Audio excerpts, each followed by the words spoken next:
What's up, everybody? I'm Coach Eddie Young, and you're with the Middle School Football Academy. This is our inaugural summer clinic, and we are excited to have Coach Vaughn with us, coming from Tennessee. Coach Vaughn, how you doing today? I am great. There you Yeah. go. Good stuff, man. I'd say I really appreciate you taking your time and being here with us today. There are a lot of other things that you could be doing, but glad that you're taking a little bit of time to be with us. Yeah. So it's been a pretty busy day. We are off of our dead week or our dead period in Tennessee. So we've been back at it this week preparing for a tournament, and then we'll be at Carson Newman University next week for camp, and then start looking to August. All right, yeah, I know the here in South Carolina, yeah, they just came off a dead week too, so they're all on it, all full tilt. My two boys are at the high school, and they've been. It was a little bit of a rude awakening coming back from off a dead week, but Yeah. we are here now, sir. Yeah, it was a rude awakening because we went to the beach and then come back. We had the fourth was nice, so that week was kind of relaxed, and then boom, early morning at it again. So Oh yeah. Now, how's the weather been out there? hot and humid. So Yeah. I'm in Northeast Tennessee, kind of at the foothill of the Smoky Mountains. Okay. So like once you get over, it's the same temperature usually as Charlotte down towards the beach. So like the elevation will, asheville area and all that, um, it will lower it a little bit, but it's hot and humid where we live. Yeah, man, we're about 88 right now, but that humidity is strong. Yeah. Well, all right, Coach. I know you got a chock full presentation, so I'm gonna let you have at it, sir. I'm gonna pull up your slides, and then I'm gonna slide out your way. Awesome. Uh, so what I wanted to go over today, when we did the invite for this presentation, I kind of thought about, you know, some air raid things and some gap scheme stuff. And when Coach said, pick the air raid topic, I wanted to make sure that I took something out of my system that could be transferred down to no matter. Usually, it can carry over to just about any system that you run at the middle school level. So I wanted this to be productive, not just from a football perspective and X and O's, but something that you know anybody in here that's coaching at that level or the high school level, either one can take this and put it in. And really, I call it shark and sword, but really the first one, shark, is just Lincoln Riley's shallow screen, and that's really all it is. I've taken the time over the years to kind of change the name just because it makes it easier for me to talk about. It's easier to teach, and so I'll get into that now. Two plays, two levels. It's really not speaking of down the field levels. It's really just two plays, two levels of teaching, right? So the shark is very, very basic. It's a screen that you can put in, and you don't have to teach anything to anyone other than the running back, the quarterback, and the receiver that you want to throw it to. If you are a little bit more advanced, and actually send out some linemen on some screens at the middle school level, and you're kind of into that, and you've established yourself in that kind of system, then sword can be good for you. But again, it can also be adapted. So I wanted to do two plays, two levels. That way, at least one of the things could be taken and put in day one, right? So no matter what you run. So I won't really get into this. I just kind of copy this over from our system that we do, but they're always labeled. So any screen that we have in the playbook in the system, the screen is always an S, right? So it's either the screen or the shark or the sword. The only time it changes is we have that lazy screen, the slip screen to the F, and that's a fly screen. But there, when it's drawn out, um, I'll show you it's the crack numbers, and the F is always going to block the number two guy. I've got the rules with this, and I don't care to share this with any of the coaches that want to contact me. I don't have my contact information on here, but I forgot to do that, and I just thought of that. But I'll get it to Coach, and he can get it out with the video. But here's the the rules for what we're doing. And the deep pass set is important, right? And the reason it's important is because I teach it this way. This is why I call it shark. So number one, I try to teach all of the concepts in my system with a name that speaks to what is happening, right? So shallow, SHA, and then whether you call him an F, you call him a T, doesn't matter what you call your running back, he's still a running back. So that's the R. So that way we know that we have to have something from a shallow and something from our running back. So shark. And the reason that I talk about deep pass set is because sharks, I teach it this way, sharks swim in deep waters. So we have to have a deep pass set. This is a phenomenal play for your second and long and your third and long, right? So we're talking second and 8 to 10 to 12 maybe, where you might have someone that's, squaring up against you as a defensive coordinator who's trying to put some pressure on you on second and long to try to keep you, even further behind the chains or behind the chains at the same level on third down. And especially in your third and long stuff, because most of the time you're going to get some kind of blitz at that point. So what I teach is the sharks swim in deep waters. So we have to set a deep pass, right? We got to get 4 or 5 good kicks, and then get on your guy and stay on him. Quarterback's got to get depth here as well, because it's going to feel like, there's a lot of pressure in your face, but there's really not. We want it by design, because the same thing goes for the wide receiver.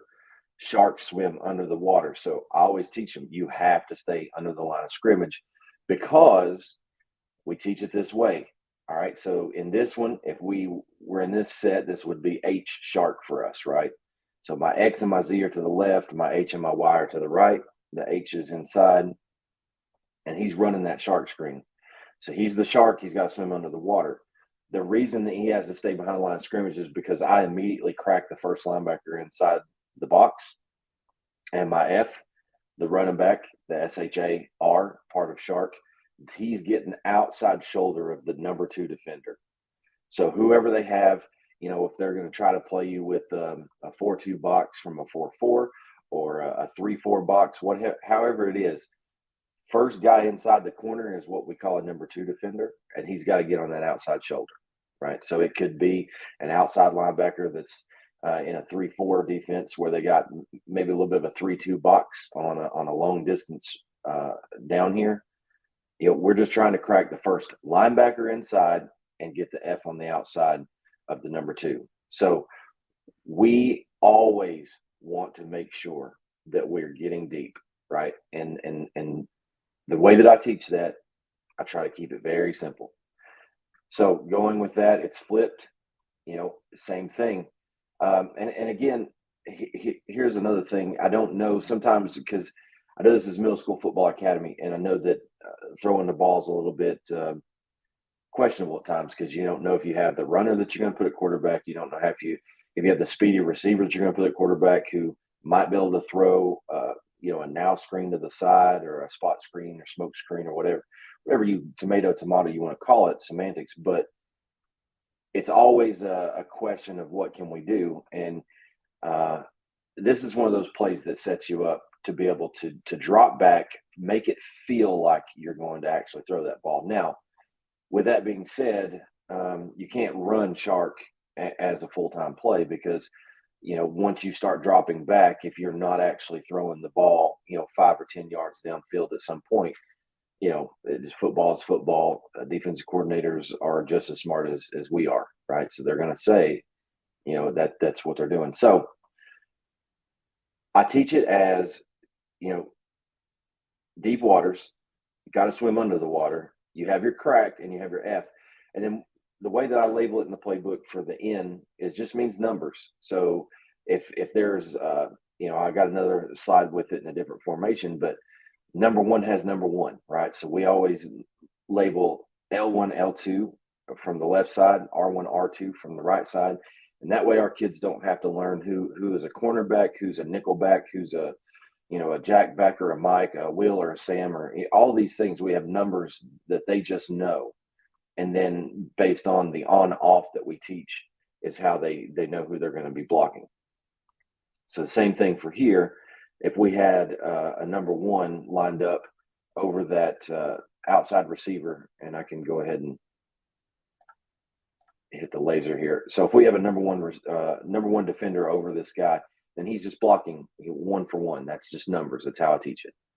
And that way we have somebody on the edge, and then we're immediately getting to the second player. So the defensive coordinator, whoever he assigns, whether it's a too high look against your 2x2 set or whatever, whoever's playing the alley is who the F is going for. So whoever shows to that alley. And sometimes it ends up being, that if this guy cracks the first backer inside of him, and especially if it's in a 3-2 set, where and let me draw this out really quick, because I don't want to take up a bunch of time, because I know we only have 30 minutes. So, and I can't draw with a mouse really good. That's the only problem about these. So you get that 3-4 look, and you have a backer inside that's just kind of apexing the run box in this guy, then we can crack that guy. We can go ahead and crack him, and then that way the F is just releasing to if the safety's on the hash, if he's going to be the alley player and fit, then that's who he has. So very simple, easy instructions for this, and that's why I wanted to do this play, is to make sure that it was something that you guys could put in day one, right? And here it is out of trips. So again, from the what we call dubs, the 2x2, our guys are off the ball on the inside. So if it's an H or a Z call, that's awesome. But if we go trips, now we can go with that X or the Y. If we flip it over here, they have to take their step back. So making sure that they swim under the water, right? They have to be on that line of scrimmage. Still have the same crack from the first guy on the shark side, right? So he's got a crack first in the box. And then the F has the number 2 defender. And then now that we have more than one receiver out here, now we're playing numbers, right? So we know number 1 in the trip set is going to have number 1 defender. We know we're going for number 2 defender with the F. So we can go ahead and say, he has number 2, that makes me number 3. I'm just going for the safety. And that's the only change up you have from a trips standpoint, is that there's no need for the number 2 guy for us to block the number 2 defender, because that's where the F is going, so he can bypass and get on that safety. And there are many, many, many cut-ups. I didn't want to include any film because I just wanted to talk the teaching points of this, because you can go on and just go to YouTube and search Lincoln Riley shallow screen, and there's a bunch of guys that have done a lot of detail that you can see. Now, everyone teaches it differently. This is just my thought process behind this play and how I'm thinking. So that is shark screen from trips and dubs. Now we'll look at sword. So for me, again, looking at how do I make the play match what I'm trying to do, right? So SWO is swing out, and then the R again speaks to that running back, swing out by the running back. And so what we want to do is, and this is, again, it can be adapted to a couple of different ways if you don't traditionally line up in a trip set at the middle school level, or whoever's watching this, whatever level you're at. If you don't usually line up, it can be adapted. But what I like to do is take the defensive end that's right here. We pass, flash the pass set, show hands, what a lot of the air raid guys call check for weapons, right? So it's like, we're going to check for weapons. We put our hands up, and then it's just literally a 1,000 go count, right? So he's just showing that he's going to pass block, and then he's flying out. And he's responsible for the person that's over top of our receiver here. Now, same thing from the shark. We have a C, which is a crack. That crack has the first linebacker inside the box, whether that's a 4-2 box, or if they're running some version of a 3-4, 3-2, whatever look, and we get an overhang, he's got the first backer inside of him. So I always teach or I always draw it up to where this line extends past the receiver, because linemen usually, and I teach them, clear this through the sidewalk. So we always call this sidewalk, numbers to hash is alley, and middle of the field is middle. And then we have locators for that. But just as long as the reference for the lineman is that they have sidewalk, they got to clear the sidewalk. And all we do is just read that defensive end. If he sits at all, and this is an easy, it's an easy throw both ways. So this quarterback's just going to look. If that end sits and does not move and will never make this tackle on this running back, take your one step, look at him, throw it now. Okay. If he widens out at all, you just take about 3 steps back. And then, however, if you have tunnel in, I run the tackle, the guard, and the center out on my normal tunnel. So I just carry the same rules over to sword screen, and I'm running tunnel back, and that ball should be thrown somewhere in this window. So this would come on in this way. Now, I only run, for me at least, I only run sword out of trips. But I've got a blank screen up here. Just checking my time. Got a blank screen up here the next couple of slides after these plays to kind of draw up some flex bone, pistol flex bone, some shotgun, double wing, and even a way to look at this as running it from dubs. So that is the sword, really. That's it. And so I came up with the name because I wanted. I mean, I'm an air raid guy, but I'm a lot like Lincoln Riley, where I focus on GT. I run buck sweep though from the gun in my air raid stuff, and I'm really big. And when I say GT counter, I'm talking about guard tackle counter. When we run our GH counter, we just call it counter. But I run about 6 or 7 runs that we take into every game.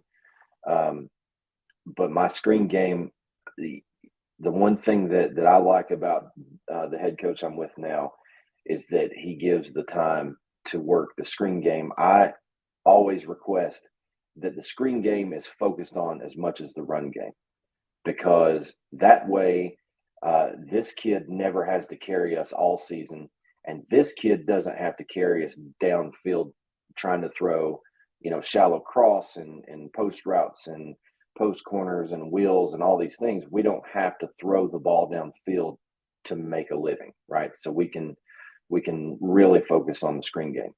So that is sword. Flip it. I always just carry it in my playbooks both ways so that kids can just visualize how they're going to line up, because this technically is sword with an X tunnel, and then that to us would be either a Y tunnel in trips, or it could be a Z tunnel because if this third guy's on for us, that's a tray set, so it moves the Y inside to the number 3. So shark, I don't really think. I mean, we can adapt that to different things. So let's say we've got just a receiver out here. I'm not going to label them just because I don't want to, you can label whatever you want, how you want to do it. But let's say we're in just a simple double wing shotgun set where a lot of you guys might run a good bit of power. And even with a sniffer, I can show you that we can still run a sniffer the same way. So if this now becomes the numbers guy, because he's got the number 1 defender, this now becomes the crack guy, so that he has first linebacker in the box. And let's say the F now has number 2, wherever that number 2 is, and you can still run shallow from here, okay? But at the same time, a little variation if you want to, something that I like to do, we don't have it in this year, but when I have a sniffer set here, I will run a rollout this way, semi rollout, and then he does what it's just labeled a chase for me, where he'll chase backside. So he wraps around that block and he's still under. So it's a way to run shark to a sniffer without changing any of your rules.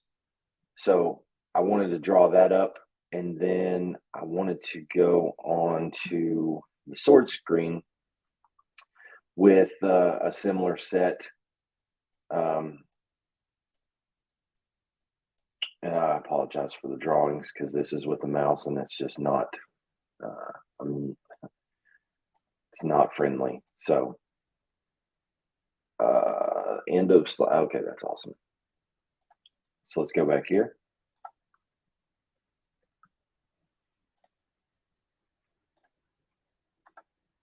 All right, so running sword out of this kind of set here, same thing, right? And I like if you run any kind of double wing gun stuff or run a 2x2 with your guys in closer to a wing set. Now, instead of if you're worried about pulling a guard out or a tackle out or anything like that, now you can just run this guy to crack or to kick out this guy here. I've got my F on the wrong side. But if we have the F here, same thing. All right, we can still just read how do they react? Is anyone flying down? You know, can we get them before they get to this F? You know, that's just something where if you're comfortable with your quarterback throwing swing routes, and I think just about everybody should have a swing route in your package because usually, even at the high school level, but especially middle school level, that's probably two of your best athletes, right? So we're usually not going to put one out here. This kid's going to be a great runner, or he's a great passer. Just depends on what year it is, and usually that's your best athlete.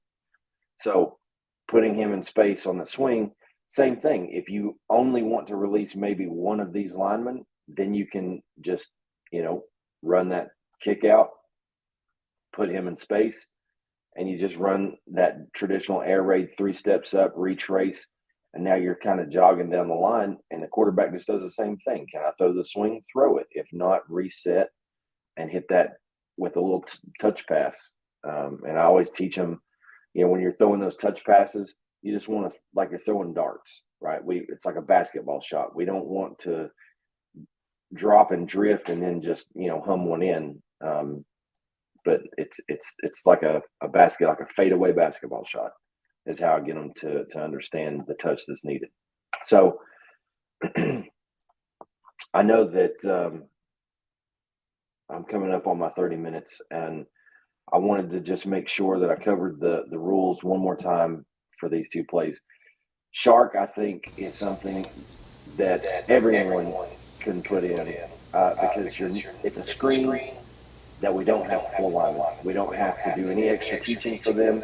Whatever we're doing for pass protection, just tell them to come a little bit deeper, right? So deep water, swim under the water. F's got to get on the outside of number 2, and just be patient with the quarterback. Tell him to get his depth. Don't feel the pressure, just avoid the pressure, and toss on the other side. And shark is good. Sword is that second level, right, of teaching. If you've got the kids to do it, you can run that and really do well with it. But if you got to adjust it the way I drew it up a little bit, then that's fine.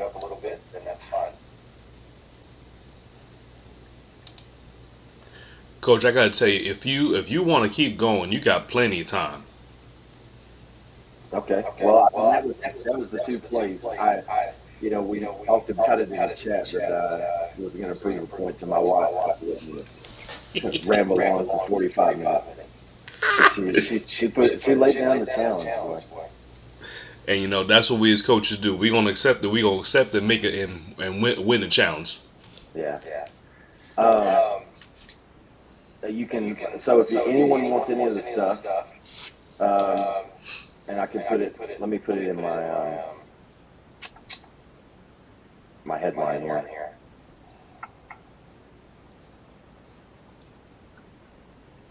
And that'll be the Twitter. and that's my Twitter, and you can message me there. I'll share the slides from today, and if you have any questions or how to modify it to what system you're running, man, I love to chit chat ball. So, hit me up, and anything I can do for anybody, I'll be glad to help. Coach Vaughn, we really appreciate this, and this is a great concept. I gotta tell you, as you were talking about, you're not sure who your quarterback is going to be or what they're going to be able to do. Looking at this, these concepts are something where, quite frankly, I feel like anybody should be able to get back there and throw that pass. So Yeah, thank you. and that's why I wanted to use these two plays. Is that shallow cross screen is for the quarterback is maybe a 10 to 12 yard straight line throw, and a swing is always a swing. And if you can tunnel the backside, I mean that's not a tough throw to make, even for seventh, eighth graders. So Exactly. All right. Well, like I said, Coach, thank you once again for being here with us. Anybody else, please hit up Coach on Twitter, and just everybody hang out. We'll be back around 6 o'clock with our next presentation. Y'all have a great night. We'll see y'all soon.